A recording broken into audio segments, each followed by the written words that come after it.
Hello प्रिय साथियों, कैसे हो आप सभी। मैं पंकज स्वागत करता हूं आपके अपने परिवार पीके एजुकेशन 17 में। जैसा कि आप देखेंगे कि अब आपकी रीट राजस्थान शिक्षक पात्रता परीक्षा अब बहुत काफ़ी कम ही दिन बचे हैं, तो इन अंतिम दिनों में प्रीवियस ईयर के प्रश्न काफ़ी मायने रखते हैं। तो उसी के अंतर्गत आप देखेंगे कि हमने भी इससे पहले आपके 2021 में जो आए थे परीक्षा, उसमें सीडीपी के हमने 30 प्रश्न करा रखे हैं। उसके बाद आप देखेंगे जो 2011 में आए थे उसमें के सीडीपी के 30 प्रश्न बता रखे हैं। 2012 के सीडीपी के 30 प्रश्न बता रखे हैं। अगर आप उन वीडियो को जाके वहाँ से एक बार भी देख लेते हैं तो आपको आइडिया लग जाएगा, आपको पता लग जाएगा इसी प्रकार के प्रश्न आते हैं, तो आपके लिए काफ़ी फायदेमंद होगा। तो आइए उसी परिप्रेक्ष्य में आज हम 2015 में जो राजस्थान शिक्षक पात्रता परीक्षा रीट लेवल 1 के लिए आयोजित हुई थी, तो आइए उसमें जानते हैं वन लाइनर के रूप में किस प्रकार के प्रश्न आए हैं। इसे क्योंकि वन लाइनर के रूप में इसलिए है कि क्योंकि आपको भी इसमें ध्यान रखने में आसानी होगी, ऑप्शन में कन्फ्यूजन हो जाता है। अगर वन लाइनर के रूप में रहेगा तो थोड़े से समय में आप ज़्यादा पकड़ लेंगे। तो आइए वन लाइनर के रूप में 2015 में किस प्रकार के प्रश्न आए थे बाल विकास एवं शिक्षण विधियों के अंतर्गत, आइए 30 प्रश्नों को देखते हैं। तो उसमें उसके अंतर्गत देखेंगे, पहला प्रश्न था आपका कि मस्तिष्क की संरचना और कृतियों में विभेदन का परिणाम क्या होता है, आपको ये बताना था। तो ये आपकी डिस्लेक्सिया होता है, आप इस बात को ध्यान में रखते हुए चलेंगे, क्योंकि मस्तिष्क शब्दों या अक्षरों में विभेदन नहीं कर पाता है, आपको ये पता होना चाहिए, इसलिए ये डिस्लेक्सिया के अंतर्गत आता था। वही अगले प्रश्न की बात करें तो अगले में देखेंगे कि आपका पूछा था कि जिन बालकों की बुद्धि लब्धि साधारणतः उनके मानसिक न्यूनता से ग्रसित श्रेणी में रखते हैं, तो वो किस प्रकार के बालक होते हैं। तो 70 से ऊपर आपको ये देखेंगे, 70 से ऊपर जिन बालकों की बुद्धि लब्धि 70 से कम होती है तो साधारणतः उन्हें मानसिक न्यूनता ग्रसित या जड़ बुद्धि की श्रेणी में हम रखते हैं। तो आप इस बात को ध्यान में रखते हुए चलेंगे, ये 70 से आपका नीचे होगा, तभी जाके वो आप देखेंगे कि मानसिक न्यूनता से ग्रसित की श्रेणी में रखेंगे, तो आप इस बात को ध्यान में रखेंगे। आइए वही अगले प्रश्न की बात करें तो बच्चों में अमृत्यमान प्रत्ययों का ग्रहण करने की योग्यता होती है, तो प्रतिभाशाली बालकों में होती है, आप इस बात को ध्यान में रखते हुए चलेंगे। वही चौथे प्रश्न की बात करें तो चौथे प्रश्न में आप देखेंगे, आपका पूछा था तनाव को कम करने के लिए अप्रत्यक्ष ढंग से लाते हैं, क्या लाते हैं, तो वो आपके रक्षात्मक यांत्रिकता लाते हैं, आप इस बात को ध्यान रखेंगे। निम्न में से कौन सी सामाजिक रूप से वंचित की समस्या नहीं है, तो वंचित की जो समस्या है वो नहीं है, आपको वो बताना था उसमें। तो उसमें था सीखने के लिए प्रेरणा का अभाव, ये नहीं है, आप इसको ध्यान में रखेंगे।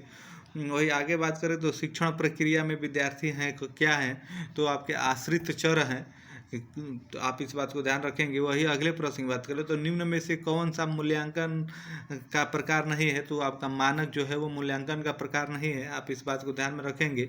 वही अगले प्रश्न की बात करें तो अगले में देखेंगे, आपका पूछा था एनसीएफ 2005 किस पे बल देता है, तो आपके करके सीखना पर बल देता है, आप इस बात को ध्यान रखेंगे। निम्न में से कौन सा मूल्यांकन के त्रिकोण का भाग नहीं है, तो वो आपका शिक्षण अनुभव नहीं है, आप इस बात को ध्यान में रखेंगे।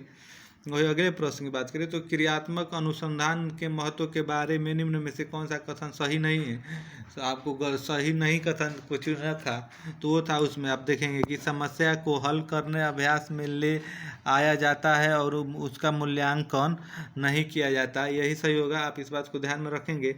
आरटीई एक्ट 2009 के अनुसार शिक्षक हेतु प्रति सप्ताह कार्य घटते हैं, तो वो आपको बताना था, तो वो आपके 45 घंटे, आप इस बात को ध्यान में रखते हुए चलेंगे। वही अगले प्रश्न की बात करें, तर्क जिज्ञासा तथा निरीक्षण शक्ति का विकास होता है किस आयु में, तो आपके 11 वर्ष की आयु में होता है, आप इस बात को ध्यान में रखेंगे। वही यहाँ पे 13वें प्रश्न की बात करें तो इसमें देखेंगे, आपका पूछा था शारीरिक विकास का क्षेत्र है, तो वो आपका स्नायु मंडल है, आप इस बात को ध्यान में रखते हुए चलेंगे।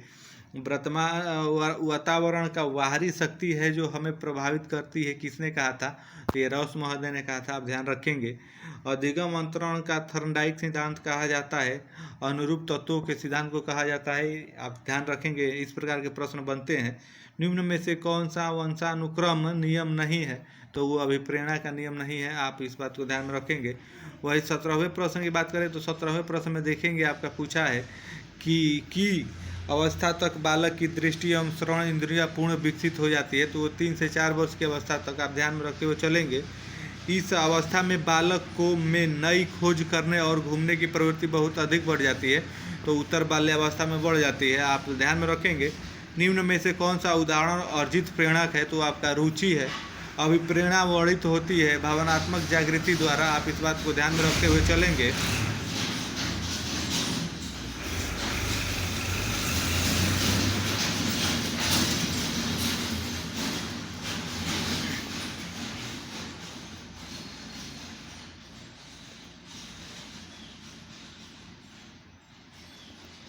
वही अगले प्रश्न की बात करें तो प्रश्न में देखेंगे आपका दिया है चिंतन मानसिक क्रिया का पहलू है, ये आपको बताना था। तो आपके ज्ञानात्मकता पहलू है, आप इस बात को ध्यान में रखेंगे। संकेत अधिगम के अंतर्गत सिखाया जाता है, तो आपका पारंपरिक अनुकूलन सिखाया जाता है, आप इस बात को ध्यान में रखेंगे। वही आगे देखेंगे तो आगे पूछा है दिया है व्यक्तिगत भेद पाए जाते हैं, किस में पाए जाते हैं आपको बताना था। तो बुद्धि स्तर में पाए जाते हैं, ये आप ध्यान में रखते हुए चलेंगे।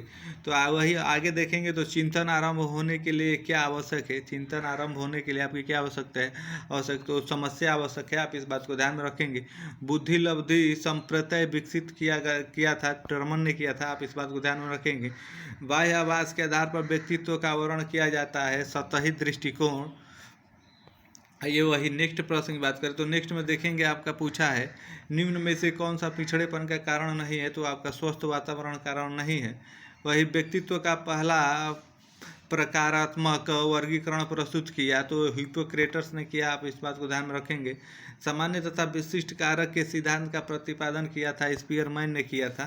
तो आइए वही अंतिम प्रश्न की बात करें तो अंतिम प्रश्न में देखेंगे आपका पूछा है प्रगतिशील परिवारों में बच्चों की अपेक्षाकृत कौन सा प्रेरक अधिक प्रबल होता है? तो आपकी उपलब्धि होता है। तो आप देखेंगे 6 से 7 मिनट की वीडियो में मैंने आपको 2000 जो आपके 15 में CDP के अंतर्गत 30 प्रश्न आप आए थे, उन प्रश्नों को वन लाइनर के रूप में बताया है। अगर आप इन प्रश्नों को एक बार देख लेते हैं तो ये प्रश्न आपके लिए काफ़ी फायदेमंद होंगे, क्योंकि आप देखेंगे कि प्रीवियस ईयर के प्रश्न कभी कभी रिपीट भी कर देते हैं। तो हमने बिना ऑप्शन का आपका बताया, क्योंकि आपको ध्यान में रखने में भी आसानी होगी और आपका समय भी ज़्यादा नहीं लगेगा। तो अगर आपको वीडियो पसंद आई हो तो प्लीज़ वीडियो को लाइक करिएगा और ऐसे ही वीडियो पाने के लिए आप हमारे चैनल को सब्सक्राइब करिएगा। आप सभी को जय हिंद, धन्यवाद।